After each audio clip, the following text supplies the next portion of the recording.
Looking at Haydock's feature race, which is the John O'Gaunt Stakes, before hot-footing it over to Royal Ascot, because we're going to be previewing 3 of the feature races from the Royal Meeting. That's the King's Stand, the Gold Wedding. I did survive just about it. Kabaya then. Yeah, because it's a race where it is just full of questions, isn't it? And horses that have something to prove to some extent. El Kabaya obviously has that question from last time out, but the ground completely went against him there. Should be back in his favour this time round. And Sam, I have a feeling you agree to an extent. My eye says one thing. We'll see if it's... From the inside of the paddock, they're judging these horses. Well, we like that a lot, Sam. We appreciate the extra intel anyway. Similar theme with the girls. I think that the girls are going to really rule the King's Stand, because all 3 of us have gone for a filly or a mare. He used that race with Lady Aurelia before she went on to win the King's Stand on her next start, and also with Campanelli, who then went on to finish 3rd in the Platinum Jubilee on her next start as well. So this is a race that Wesley Ward really targets, and she managed to win that in a record stakes time as well. So it really should tee her up. Ascot suits her well. Weakness in the British sprinting department. I'm hoping that Wesley Ward, he's got a couple to go for it, but he cited the 3-year-old to go elsewhere, and hopefully Twilight Gleaming will therefore get the main call in the King's Stand. So Twilight Gleaming for me. Breaking my heart, Dave. He'd end up bolting up now, to be honest. Henry Candy, as we said twice. You don't say. I love that, man. Yeah, I think he's a chance on the lead up to the race. So watch for just completely dismissive quotes for Run to... Yes, didn't Robbie Coltrane play? Oh, right. I was thinking, where is the tenuous connection that we're going with here? Yeah. Thankfully, Sam worked his own magic there and remembered. Oh, pun than the original one. But just to interject, sorry, Sam, because I'm with Coltrane as well, and Declan makes just a really solid case there throughout, so I'm not going to embellish it too much, but he is just the horse to beat. Now, admitted, and he just looked as though he had progressed from a 5 to a 6-year-old anyway. And for me, his class is simply confirmed as well as his stamina. And one thing I did forget to say is... I come the Skypad, where hopefully we can conjure up some more magic for our best bets ahead of the weekend. Now it's time to reveal our best bets for the weekend, or even beyond. And Declan, you are up first. Gracias. It's the hat-trick of the great Henry Candy, all wrapped up nicely then by Declan yet again. With a bit of Spanish thrown in. Yeah. Exactly, very, very impressive. Yeah. Mucho gracias. Yeah, de nada. Sam, on to you next, please, for your best bets. Yeah. As you said beforehand, that his price was a bit bigger earlier on in the week. It has been cut in by quite a few points, so courage, mon ami, for the Gold Cup. Now, my own best bets for the weekend, my nap. I'm hoping for some out when he was 2nd in the York handicap was very good, but hopefully he should be able to translate that to even better effect back at the track that sees him to better effect in Haydock. So that is everything from us on this week's show. A big thank you to Declan and Sam for all of their hard work as per usual. A big thank you to you for watching and for your continued support as well. Please do get in touch with us. Let us know your own selections for the weekend action. We'll be back next week, where we will be previewing our very special Royal Ascot show, so we'll catch up with you then. Triumph, and raring to go to preview these races are Declan Ricks and Sam Bozzell. Declan, well done again last week. Another good tipping section for you. I mean, was that the nap trick landed? No, that was four-timer. Yeah. So 5 in a row he's on for. I'm very impressed. I know, very, very impressive. No pressure on the pair of us two either, actually, to try and make any sort of inroads to his sequence at the minute. But before we get into the previews, a reminder, as ever, to please do gamble responsibly. And taking on an even money favourite, we like even more so then for Deck. Sam, where were you looking? Yeah, very similar to Deck, really. It's kind of more of a price-sensitive thing than anything else. And I suppose looking at the thing as well, isn't it? There's no pace in this race. You know, this could get really messy. You know, if I'm Holly Doyle, it's not the most original selection to agree with Deck, but she looks just a more solid play. And the other thing with her, she's really straightforward. You know, Frankie Dettori's actually going to ride. We should have mentioned that. Frankie will just bounce around. Concerned about the amount of agreement we already have on this show. Sorry, Sam. But with Deck here. And as you said, though, we don't have declarations at this stage that we're recording out on Friday morning, so we should obviously emphasise that point as well. But Jana Rose, though, hopefully she then lines up here, and I'm with her also, because like you've both said, Blue Rose Sen at that price does not interest me whatsoever. But I think that form will be confirmed also. It sounds like you're Vive la France, is it, with me in this race? Well, so I will leave the French colloquialisms to you, Deck. No happily so. I like to keep my job. I was going to have the red tie, but I went for the red socks. But, you know, I thought we're a kind of calm and relaxed show, so I didn't stick the tie on. A nice note anyway. A man of culture, as we've always said about him, Sam, haven't we? It's the first time I've heard that. We've said a few things about him. Not sure that one. Yeah, culture probably being the kindest of which for a long time anyway. Now, we do digress, but we must get back to the action, though, because up next we have Kinross surely just wins. This will be the day when the three of us are on board that Kinross has a little bit of a blip. I know, don't, Deck. Do not put the mockers on us or Kinross, who is, I mean, he's probably my favourite flat horse in training, really. So many turns. So I'm not. Moon, though, was probably one of the... Yeah, I lessons, but I've obviously clearly bottled it in a, kind of a more high-profile trainer. Rouget is a top-class trainer. He knows how to train a horse for the race, so I think he's got an awful lot going for him. I just think fundamentally I'm doubling down after the draw. Oh, I have to. I was sick, I'm not going to lie. But yeah, I have to keep siding with him anyway. So it's hooking for me. The pair of guitar, Prix de l'Arc de Triomphe even. Do let us know your own selections for the big race itself in the comment section below as we head over to a Sky pad to give you our best bets for the weekend. It's the time of the show to reveal our best bets for the weekend. And Deck, of course, I'm going to go to you first. No pressure, but you need to continue this winning sequence. Yes, let's see how we go. I'm hoping for... I'm just delighted that Emily Dickinson is your nap to hopefully bring up the 5-timer then for your nap sequence. And we're with her as well, Sam, but your own best bets. That's where I'm looking for all of my best bets. I'm delighted that we've covered all of Paris Longchamp's action because I'm just solely looking at Newmarket for my own best bets for the weekend. And my nap comes in the race that Sam was just penalty, where he raced slightly away from the main action in that. I don't think he was disgraced, beaten just 4 lengths. He's down £1 this time around. He's another unexposed 3-year-old with plenty more, hopefully, to have to offer. So they are my own best bets for the weekend, and that is everything from us on this week's show. A big thank you to Deck and to Sam for all of their hard work as per usual. A big thank you to you at home for watching. Remember, you can watch all of the ARC weekend action live on Sky Sports Racing. We'll be back at the same time next week to preview Ascot, Newmarket, as well as Champions Day. An early look ahead to that day, which is just 3 weeks away. Victorino did the job for me, yeah, so let's hopefully we can start the year as we left the last one. Yeah, hopefully so. But of course we do have the issue though where just prior to recording we lost Sandown. We were half expecting that to be the case, so this is going to be a very different show then for us. We're going to the period. Dex just started to touch upon it there. You had your really nice winner, but if I had to say to you one horse you would take away from the Christmas period, what would it be? I can't help but be blown away by what Hewick achieved in that King George. I thought it was the most breathtaking finish to a race. For all it was a small national, but fair play to them, they know what they're doing and clearly took home a big pot. Yeah, they definitely did. Yet another big pot then for Hewick as well. I don't know if anyone noticed, but he only cost 850 quid. No, 850 euros, 800 quid then, wasn't it? Conversion rate there, Deck. Next minute you're going to tell me Luke Littler's only 16. It's a given, isn't it? Right, who would have won the King George?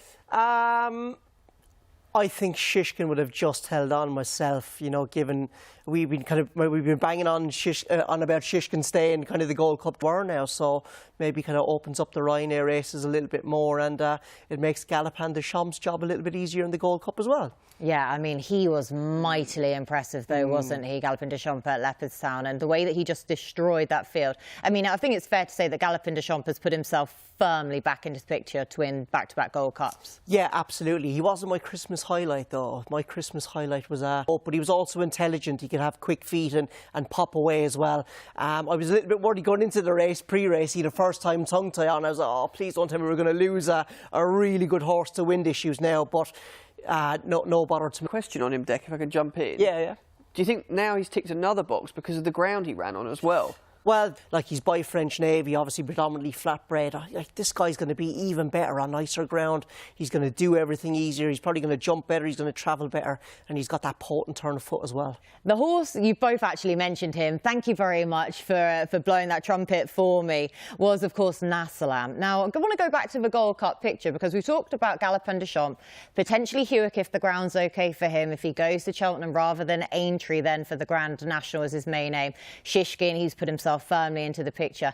Now I have to go into graded company, and the other thing with him is, like, as the season goes on, I don't know, but he's still a very young horse, and let's hope it's a case of you know, that he's just looks at a very much improved horse, and he could be a national horse for the Moore team, who had an absolute quote Steve Jones's tweet here. He said the last 5 horses before Nassalem to win the Welsh Grand National carrying 11 stone 6 or more: Elegant Escape, Native River, Synchronise, Master Oats, Carville's Hill, 3 Gold Cup winners and 1 that was more than good enough to win a Gold Cup. So, Sam, that's good enough for me. Yeah, look, it's really exciting, isn't it, Kate? And, you know, I suppose the good thing about this sport is we can have questions, but we should, touch wood, if he stays sound, get the answer in the spring, which is going to be really exciting.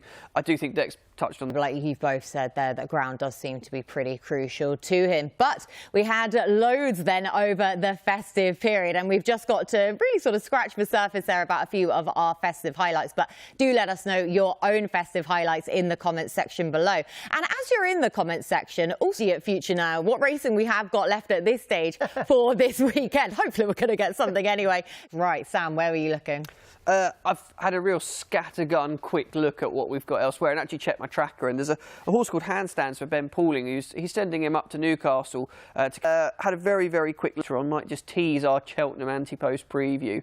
But yeah, I just thought, listen, it's a tricky weekend. I'll keep an eye on Harry Derham's runners as well. He's operating at just over a 50% strike rate, which seems unreal. Had a brilliant day, didn't he, up in Scotland the other day? Yeah, he has got a really intriguing runner at Wincanton as well, hasn't he? So we're going to be interested to see if that horse is back later on. But some good plays then for you over the weekend. Of course, we're expecting soft conditions pretty much everywhere this weekend in Newcastle. Likely won't escape that either. Now, my own bet then for this weekend, I have gone to Wincanton. So again, fingers crossed on the weather front for Wincanton. But it's the 130. It's a 0 to 125 handicap chase of 5 rods and over a mile 7.5 furlongs. So speedsters to the fore around a speedy flat track anyway. Lots of horses we know plenty about. There's plenty enough pace on in this race as well. But the one who I'm hoping will be ridden prominently and will finally have his comeback day. He was the one, ran the trends, kicked the most then for that race. I haven't had too many trend races to go at this weekend. Did you get a new trends box for Christmas? I should have done with a nice little tinsel bow on top. Exactly. If anyone had me Secret Santa, they know exactly what they should have got me. Right, they are our bets then for this weekend. Again, do let us know in the comments section below your own bets for this weekend as we head over to the SkyPad to give you our Cheltenham anti-post plays at this stage. Now that we're into 2024, it only feels right that we start building our Cheltenham anti-post portfolios. Yep, that buzz term that you all know and love, as well as hopefully finding some winners, but also the extra features to boot then. So no doubt viewers will be utilising that. Deck, where are we looking first? Yes, I'm going to go to the cross-country chase. I can't believe. Remember to scan the QR code there on your screen to take advantage of that bet boost. Right, that is everything from us on this week's show. So a big thank you to Deck and to Sam for all of their hard work and lots of last-minute changes as well, lads. So we're very, very grateful to that. Big thank you to you at home, of course, for watching. Fingers crossed that the weather at least plays ball from what we now have for the weekend. Enjoy the action this weekend. We'll be back at the same time next week to preview Kempton and Warwick. Your favourite pundits, because I have Sam Boswell of Bet Victor and Declan Ricks of AtTheRaces.com. Sam, you survived Perth. I did, and well done to the three of us. We'll blow our own trumpets for once. We had a nap pressure, but we may well do again this week, hopefully so anyway. Declan, that wasn't to any sort of demise of you, though, because you still did very well at the weekend and enjoyed our steadily recovering from what was a long weekend for all three of us. But as Sam said, at least our naps did go in anyway. We will aim that they're not going to make the same mistake out of the stalls, and either going to be very live to any potential prepping them for a classic, isn't he? Like I say, I wouldn't have too many fears about that for either of his runners in here. But Sam, I think that surely one of us is going to have the winner. The first three in the market. Cue the Godolphin horses going in 1 and 2. Right. Well, hopefully that's helped you solve the 2,000 guineas in any way. Up next, because anyway, it'll just write our headlines for us if Frankie manages to win a classic this early on in the season, Declan. So Sam makes a good case there for a big price horse. Who are you siding with? Yeah, well, I think Sam's after giving it away. Confidence for her, and I just think that she's the most talented filly in the lineup with a scope for further improvement. So to hear it for me, Sam? Lezo for me, but I'm doing my dry dance. After the weekend that's just gone, yeah, I think we could all be doing with a dry dance for the foreseeable. Declan, your own selection. It's going to be... And we'll definitely get a feel of the draw then in our next race that we're going to look at. Do let us know your own selection. More form of last season in the book, though. So I do agree with Declan on that basis, but I'm not siding with him. But I'll leave that for a second. Sam, you're up next. Yeah, I've got very little had because... Tested. Going with the old boy angle then is Sam. Declan? Yeah, I think Sam... French just went straight over my head. I didn't get past sort of about 3 episodes of the first series, unfortunately Really? for me. Yeah, I know I'm bad to say that, aren't I? But I don't know what reference mine is for, but I'm siding with Pocket the Prophet even here, because I was really toying between him and Fast and Loose. So 2 horses at either end of a pace map here, where Fast and Loose, like you say, I think skill like them or side with that. Right, now we're going to be heading over to the Sky Pad, where I'm going to get the lads' best bets for the weekend.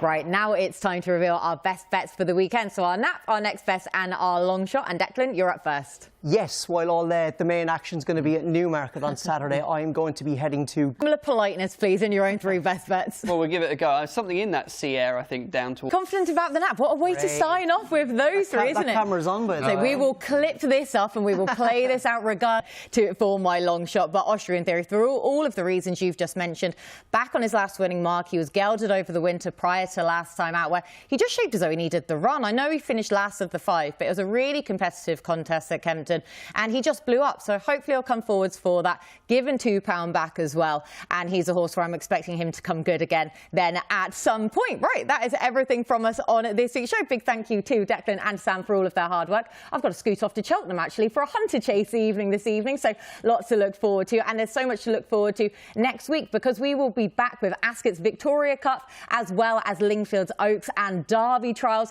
As well as that, we have the small matter of the French Guineas. Do remember to utilise the AtTheRaces.com website and the ATR app for all of your bets this weekend. And we'll speak to you again next week. I'm going to be looking at all of these races in the company of our usual company, really. Well, I say usual company, 1.5 worth, because in person, I at least have Declan Ricks of AtTheRaces.com and Sam Boswell via Skype of Bet Victor yourself. So, Sam, you better have a good reason not to be here in person. Him, though, Declan. Glad to see you've made the effort. Yes, I have, yeah. I was thinking it must have been Sam who's big weekend. I've made your bed, so you may lie in it now. Absolutely. Step up in trip for Declan, Sam, but how are you playing this? He was going to be beaten in Thurles last time out, but... Giving a lot of weight away to a nice horse. Yeah, giving a lot of weight away to a very smart horse and going through the gears. So, Fakadoodaroo for me, Shishkin for the pair of you two. Yeah. All right. In terms of who you're siding with then, are you having a bet in this race? Not at all. Are you tempted to push him out to give him that? Old Endeavour absolutely bolted up in a handicap off of a mark of 139. This is handicap form coming into a graded contest, but... Given, as we've all said, kind of the fact that this isn't quite the Grade 2 contest we were necessarily hoping for, that's good enough. And Bold Endeavour is just in a whole league of his own in comparison to these horses for me. So not an odds-on shot that I want to be taking on. And you've both reiterated you both said your ways that you would like to play this Grade 2 contest. Right, we may not have had a massive betting heat in our last race. On quick round, I think, he's got an outstanding each-way chance. Oh, you've almost persuaded me to side with a Son of Scorpion there in a 3-mile handicap. And the other thing is, we look at these handicaps and we are always trying to look for... Your odds as well. I'm really looking for the older horses. So we're both in agreement on that trend, Sam. Who are you siding with? Last time out then, so it does look a good each-way price. You both made very compelling arguments, but I'm going to go against a pair of those two, because I think that, Sam, your traders have got this spot horse that doesn't overly convert his good runs into wins, but it was a much better run from him to finish second. Usual company of Declan Ricks and Sam Boswell, slightly more dressed down than we were when I last saw the pair of you, but Dec, I trust you had a good Royal Ascot. Yeah, it was a great week. Unbelievable to be there, and really enjoyed the broadcast from the track. First time I've ever done that. I don't know about you guys, but a great learning curve and a good experience. But yeah, I don't know about you, Sam, but I'm delighted that I'm actually sitting down, not in painful heels this time around. But your Royal Ascot week? Yeah, don't have to worry about the painful heels part, but yes, it's quite... You are both jumping off the Lethal Levi bandwagon. I'm still there. I'm still going over that cliff, unfortunately. I can't let him go now. After he did up, and sorry to interject, though, Dec, because I'm in total agreement with Sam about Brad the Brief here, where I was surprised. We've been saying that his form maybe hasn't been there as it was last season, but when you actually look through the last couple of weeks of his horses, they have been running to form. So I'm hoping that Brad the Brief will just help to turn that properly back in the just for a whole load of us. So hopefully that will work out for Brad the Brief as well. We just need a purple hat for you, Kate, and you've channeled your inner Brad the Brief colours. I didn't know if that was an intent. With spirit animals completely. But aside from that and that random tangent, do let us know your own selections in the comments. For so much, as we know, at Newcastle, and especially over this stamina sapping trip as well, and Heather Main in cracking form, as you say, this season, Sam. Yeah, thermoscope for me. I must become a Keith Dalglish ultra for the weekend. I'm not sure about his stamina over this trip. And as you said, Dec, where stamina and course form and distance form is something that you really want to be siding with in this nature of a race. So that, for me, I've just had to shelve Appier because I'm not getting the price I really would have wanted with that slight concern that I have about him over the trip. So instead, wanted to side with the consolation race for the Northumberland Plate. But we will move on to the main. The smaller runner race on the all-weather, then you would really be honing in on him. It's just the size of the field. Like you say, he just doesn't have that fell. And you have almost persuaded me around. Like, that was a very, very compelling case, and both of you two self further bolstering that form. His run last year when he was third in the Melrose, that is seriously strong form in itself. Now, again, I'm siding with another horse that is yet to run on the all-weather. Bit of a theme, but from the car park parties. Anyway, right, that is then everything from us in this section. Up next, we're going to be heading over to the Sky Pad, where I'm going to get the lads' best bets for the weekend. Now it's time to reveal our best bets for the weekend. So our nap, next best, and our long shot. Dec, you know the score by now. You're up first. Yes, we have already covered the nap. The nap is going to be the three losers for this week's winners. A 12-1 and a 16-1 shot, though, in the Northumberland Plate with extra places on offer then. Yeah. Like I say, then not bad old ways to play them all the same, Dec. Sam? Yeah, Kate, I've gone up at Newcastle, but Newmarket, though, being the main play, though, for nap and next best. I am just going to go entirely to Newcastle, though, because my nap is going to be Blow Your Horn in the 130. That is was suited by being stepped up in trip last time out as well. And he's just such a consistent, such a likeable type, where I'm expecting him to give his running and to run into a place. So they are my own three best bets for the weekend. That is everything from us on this week's show. A big thank you to Dec and to Sam for all of their hard work. The show. A reminder that you can watch all of Newcastle's action live on Sky Sports Racing, and we'll be back with you again next week. Ricks of @theraces.com and of Sam Boswell of Bet Victor. So Declan, excited for the flat season? Yes, I am. Pulling up then for Declan, double Declan, there you go. Sam, who are you siding with? Yeah, I've kind of taken a similar approach to Dec, and my horse ran and won at Newcastle last time out, and that was after a significant layoff. Have you seen the developments of the yard now that it's all kind of materialised? It's incredibly impressive, isn't it? And, you know, people putting... Freeman, you're not too far off the mark either, but I'm hoping the pair of you are going to be, no offence whatsoever, because I was really toying between the Carl Burke runners within here, the favourite, and also Fast Response. So when I saw El Caballo opened up at the price that it just made perfect sense for her to then cite this race, where lots of these horses, I'm expecting them to be using this as a springboard to go on to other targets later in the season rather than for her. I think this will probably be her main aim. So Fast Response for me. The pair of you two, who wants to... I mean, that's a fair point. That's a fair point. Give him an extra few pounds. Yeah, no bother to him. But looking through the race, he was... Your own selections in the comments below. Again, we always like to hear from you, so do let us know who you are siding with. Now we're going to move on to the 4:10. This is the Doncaster Mile. Another competitor to go off that kind of a price. It's difficult to argue with that, Declan, is it? No, actually, I don't think it is. Myself. Absolutely anything at this stage, but I am still just going to take him on at what we're expecting him to go off at his current, well, at the price we're expecting him to go off at, because... So, to reiterate, Declan? Yeah, it's a value bet here for me, an Imperial Fighter, please. And Sam? Poker face to realise the potential that's there, and for the half-full kind of glass type of punter. Oh, that's it. Ever the optimist is our Sam. Ken, so that is our nap, our next best, and our long shot. So, Declan, you know the trial at Wolverhampton last time out. He was drawn widest of all. He was pitched wide. He was keen in the run, just fresh and gassy, and then he wasn't beaten overly far whatsoever.